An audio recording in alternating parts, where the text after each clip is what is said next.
चाषी कथा एपर्यंत 2 दिन है आम हाउस उपस्थापन करूँ चाषी कौन स्वार्थ प्रति सरकार निघा दौना सरकार विचार करना चाषी धान उठेबे कि न उठेबे एपर्यंत कौन आलोचना करूना चाषी समस्या को समाधान करने सरकार कौन अंतर्गता ना ये कहा बजेट करेंगे कहा इकोनॉमिक सर्वे जो सुनील स्वप्न देखे सब कहा किसी करूना नुआ योजना किसी लोकों पाखे पहुंचुना लोक मान जो स्वप्न देखे आमर जो चाषी मान जो स्वप्न देखे आमर 72% होचंती चाषी सारा ओडिशा रे 72 भाग होचंती चाषी 72 भाग लोकों कथा आमे जते बेले गृह रे उपस्थापन करूछु चाषी मान को उपयुक्त परिमाण रे धान तांकर जहा प्रोडक्शन करचंती से धान को ठीक पैसा दे कि 3100 टंका दे जते प्रोडक्शन हेची तांकर धान को किना जाऊ एवं चाषी को जो टोकन दिया हेची टोकन माध्यम रे धान उठा जाऊ मिलर ठीक टाइम रे धान उठाऊ चाषी को उपयुक्त परिमाण में पैसा दि जाऊ 3100 टंका जहाँ सरकार घोषणा कर टंका दि जाऊ से कथा हो पारुना ये कहा कथा करेंगे कहा बजेट करेंगे बजेट आसिले काली तो बजेट आसिले जना पड़ो सब कथा बजेट कथा तो आम आगु आलोचना करना किंतु आम जो चाषी कथा एपर्यंत 2 दिन है आम हाउस उपस्थापन करूँ चाषी कौन स्वार्थ प्रति सरकार निघा दौना सरकार विचार करना चाषी धान उठेबे कि न उठेबे एपर्यंत कौन आलोचना करूना चाषी समस्या को समाधान करने सरकार कौन अंतर्गता ना ये कहा बजेट करेंगे कहा ये इकोनॉमिक सर्वे जो सुनील स्वप्न देखे सब कहा साधारण चाषी समस्या को आगे समाधान करंतु तापरे नुआ स्वप्न कौन देखा कथा देखा नाई चाषी विषय जो कथा कह सुधु मिछ कथा कह चाषी कोठी आय बढ़ी ना चाषी आय बढ़ जदि सरकार चाष कर बड़का धान जहाँ चाषी पाखे अच्छी सबू धान को 3100 टंका देकी चाषी किणवे ताहले चाषी बेनिफिट पाइबे नचेत चाषी कौन समस्या समाधान हम ना बहुत चाषी उत्साहित होगी सरकार जिते घोषणा करदे 3100 टंका दिज्व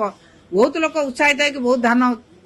प्रोडक्शन कले धान तक उत्पादित धान को बर्तमान मंडी जगिकी शोचती चाषी खरा काकर गछ मूले शोक रही धान एपर्यंत उठुना विभिन्न आड़ सरकार करते कहते झोट आकार नदेले नबु ना केतेबेले एफिक्यू मानर धान ना केतेबेले मिलर कहूँ तार चाउल उठुना से किणी पारिबो ना यही आड़े सरकार एपर्यंत उपयुक्त परिमाण में धान मंडी उठे पारना आ चाषी केमिति पाइला पैसा चाषी आय केमिति बढ़िला कौन सी जगह कौन कर पर कैपिटा इनकम बढ़िला कहले कौन सी तो योजना करना पर कैपिटा इनकम बढ़िबार योजना तो किसी करना केमिति बढ़िबो जति बजेट है काली जना पड़ो आम आलोचना निश्चित आम बजेट आसिले आम देखू केते परसेंट खर्च करछंती जदि गत वर्ष खर्च कर पारले नै ए वर्ष पैसा खर्च कर पारले नै इनकम केमिति बढ़िला कोन को बाटर इनकम बढ़िला ये भूल रिपोर्ट देकी सरकार लोक को भुआ बुलाउछंती सबु प्रचार प्रसार रे सीमित रही बीजेपी सरकार तार आत्म प्रचार करुची कौन प्रकार लोकों सुविधा सुजोग को देखुना कि चाषी समस्या को समाधान करना कौन राज्यर समृद्धि दृष्टिकोण आर्थिक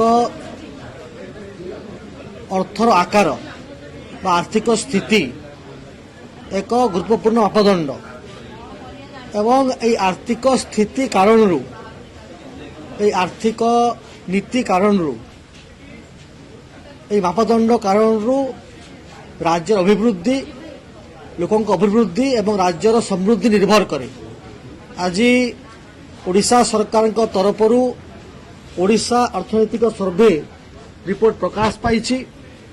এবং এথেরু স্পষ্ট আপন বারি হেই পড়ুছি যদি আপন দেখিবে তাহলে আপন নিশ্চিত ভাবে লক্ষ্য করিবে যে 2025-26 রে ওড়িশার অর্থনীতির আকার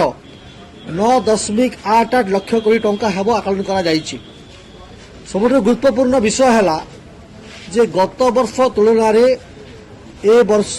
अर्थनैतिक सर्वे जो होती अभिवृद्धि घटी एवं राष्ट्र तुलन ओडिशार जो अभिवृद्धि हार जो 7.9% अच्छी ताहा पूर्व वर्ष तुलन बेसी एवं भारत वर्ष ठारे जो एवरेज अच्छी बेसी एवं सबुठ बड़ कथा है जे मुंड पिछा आय बर्तमान 1,86,761 टंका अच्छी जहाँ पूर्व वर्ष तुलन में 9% वृद्धि घटी खाली सेतिकी नुहे आपण जो क्षेत्र में देखिए से शिल्प क्षेत्र हो से कृषि क्षेत्र हो से आपण आनुषंगिक व्यवस्था क्षेत्र हो पर्यटन क्षेत्र हो इंडस्ट्री क्षेत्र हो सबु क्षेत्र में अर्थनैतिक मापदंड वृद्धि पाई जहाँ अर्थनैतिक सर्वे कारण स्पष्ट हो बारी पड़ुची एवं ये रिपोर्ट आपण पाखरे समस्त पाखरे अभिवृद्धि अच्छी एवं एथिरू जो कथा देखिए जे लेबर फोर्स पार्टिसिपेशन रेट जोड़ा गोटे बहुत इंपोर्टेंट विषय ताहा पाखापाखि अभिवृद्धि घटी 64.5% को जाइछि जहाँ नेशनल एवरेज जो अच्छी ताठू खूब बेसी एवं आपण यदि देखिए ताहले इंडस्ट्री सेक्टर रे मध्य